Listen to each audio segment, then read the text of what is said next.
I've got a really sore throat. My voice sounds okay, but my throat hurts. But I don't really care. Hi everyone, I'm here today with my January wrap up. I've not set my camera up beside my bookcases today because I'm facing my window and my bookcases are like directly there, like at the opposite side, so like in the corner, and they are getting absolutely no light at the moment. The light is not yet at my window to hit that corner.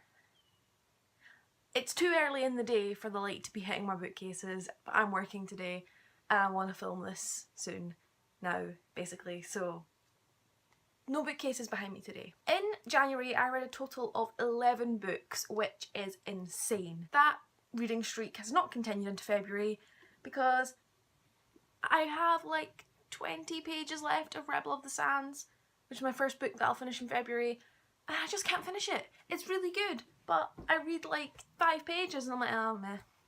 I've tired myself out for reading. The first book I read was... I can't remember. The first book I read in January was our children's book of the month for January, obviously, and that was Time Travelling with a Hamster by Ross Welford. I'm just double checking his name on Goodreads there. This book is about a boy whose dad died when he was younger, and on his 12th birthday he gets a letter from his dad that his family have kept for him. Basically, his dad built a time machine and I can't even remember the boy's name. Oh my gosh. Yeah, I can't remember the guy's name. I cannot remember the kid's name. Al. Was it Al? Whatever the kid's name was. He goes back, he has to break into his old house. Goes into like this bunker and finds a tin bath and a computer. He travels back in time and ends up befriending his dad, and it's just a lot of fun. Hello. Hello from the outside. Are you gorgeous? Please don't walk on my MacBook. He's gonna wander around, just ignore him. The second book that I read in January was This Raging Light by Estelle Laure, and wow, the white balance is also raging. There we go. This is actually a proof, so this whole bit here is just reviews, but I was drawn to that because I thought that was cool. Theo. You can't sit here, buddy. Cats, honestly. I didn't know, I'm going to put this down because it's so bright. I didn't actually know too much about This Raging Light when I got it and when I started to read it. I didn't really know anything about it at all, which was quite nice, but it wasn't what I expected. Basically, there's this girl, forgotten her name, this is going to be a running theme. Her mum goes away and she's left to look after her little sister, and it's just how she deals with that and friendships. There's a bit of romance, but it's just, it was so sweet. And the thing is, it's one of those books that doesn't really end. Like,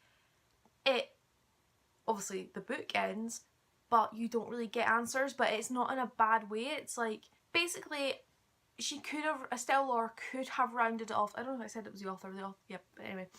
Estelle Laure, the author, she rounded it off nicely, but she left a little bit open to the imagination. I don't want to spoil it. She left the question unanswered, but it didn't bother me. Yeah, let's go with that. The third book that I read was one that was in my January book haul based on Carrie Hope Fletcher's recommendation, and that was The List of My Desires by Gregor Delacour. This was about a woman, Jocelyn, who's married to a man called Jocelyn. She lives in France and she wins the lottery, and basically she doesn't know whether to cash in the cheque or not, and it's just her deciding if she should accept that money and have her life change, or just to not touch it and just keep living as humbly as she does in her little haberdashery shop. It's a fantastic book. It barely scrapes 200 pages, but it was just fantastic, and for a translated novel it was really good. Like, it read nicely. My fourth book of the year and of the month was lent to me, and it was The Adoration of Jenna Fox by Mary E. Pearson. I gave this 4 stars.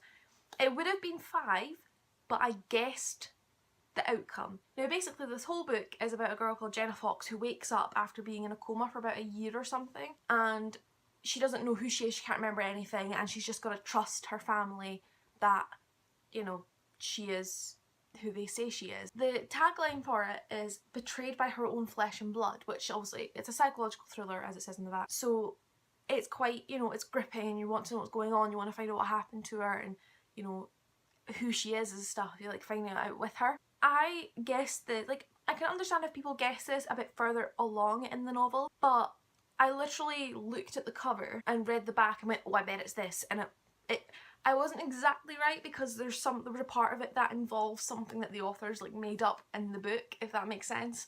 So I couldn't guess it entirely, but I got the gist of it, which kind of ruined it for me because I was going through the whole novel just going, come on, find out, have you not figured this out yet? Come on, come on, come on. The next book I read was one of the ones that I borrowed from work, and I read this book. I read half of it at night and I read the other half in the morning before my shift. I read that book in like 3 hours flat, and it was a fairly big book, and it was Waiting for Callback by Perdita and Honor Cargill. So they're a mother and daughter duo. I think Honor is like 17 or something like that. She's quite young, she's about my age, and it's just about a girl who wants to get into acting and her going through auditions and getting jobs and stuff like that. Now, as someone who studied musical theatre and, you know, still has a keen interest in acting and performance, it was something that I thoroughly enjoyed because, you know, aspects of it that I knew and I understood how things worked and stuff like that. I think it'd be a great book for anyone, whether you know, obviously if you hate acting and don't ever want anything to do with it, probably not the book for you.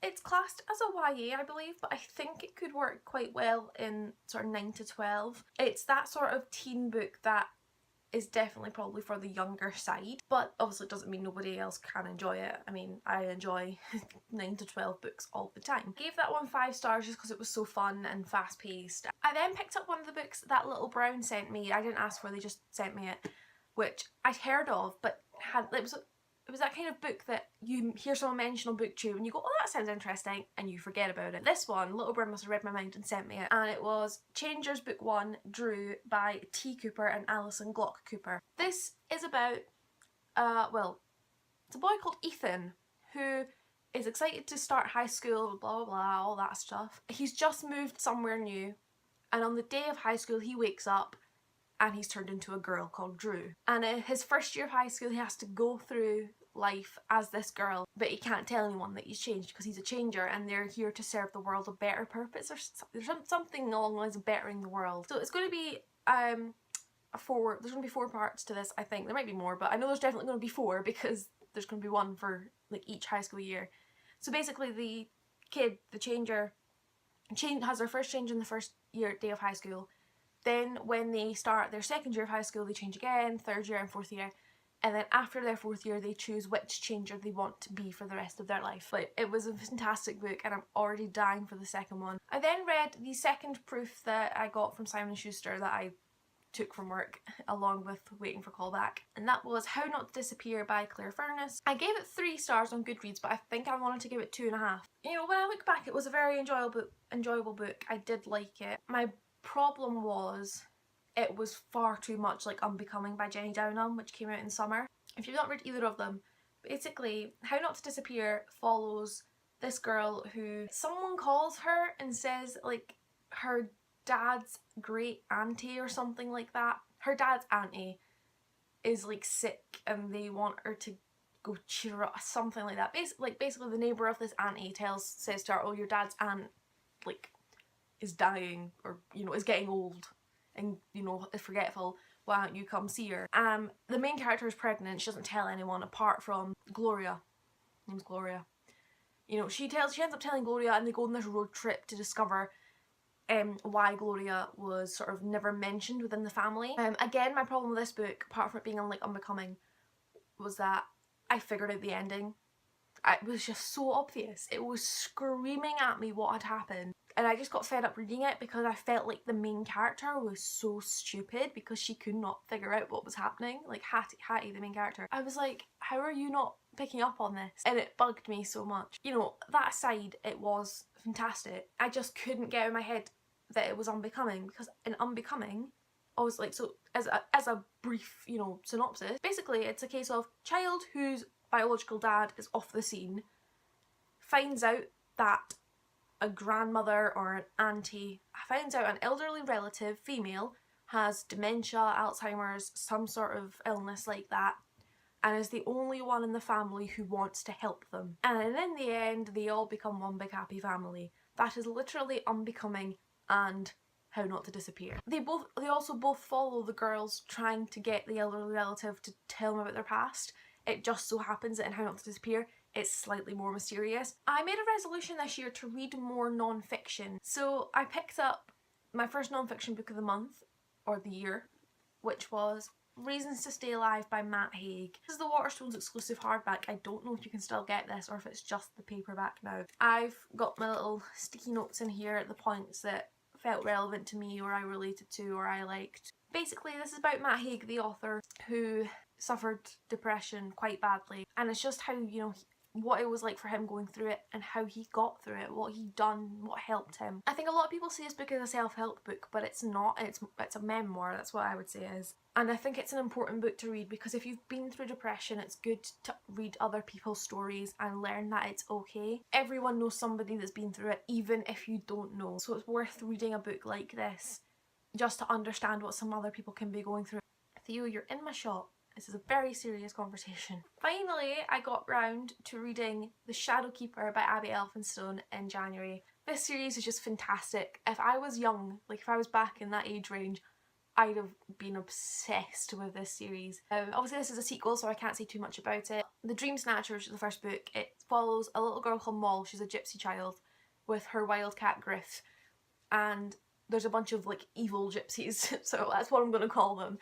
They're out to get her for various reasons. I don't want to spoil it because it's just so good. I love it. And you know, Abby went and spent time with like the oldest gypsies in the world to find out like their lore and everything that they believe in so she can make it true, and it's just fantastic when you think about what she's done to write these books. But they're just so much fun.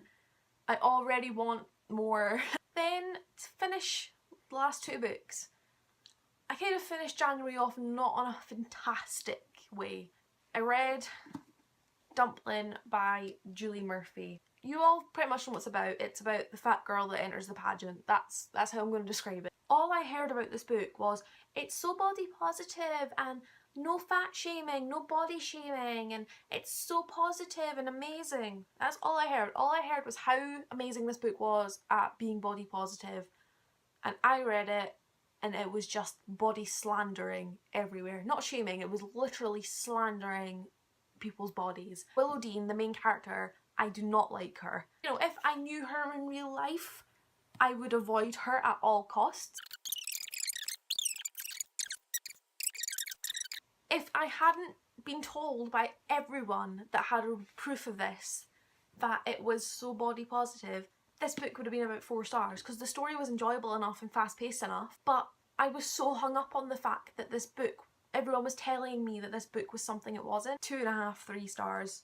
Just wish no one had told me that it was amazing when it wasn't. The final book that I read this month was Anna and the Swallowman by Gabrielle Savit. This is a YA book set in, I think it's World War II, and it's set in Poland and Russia and all these places. It's very, very literary. It's like reading a classic with the sort of languages used and stuff. It was a good book, but I feel like I read like 200 pages only to have nothing answered. There was absolutely no resolve. It was just left. I can't describe it. I can't tell you what happened. I don't understand. It was good, but I'm just so mad that nothing got explained to me.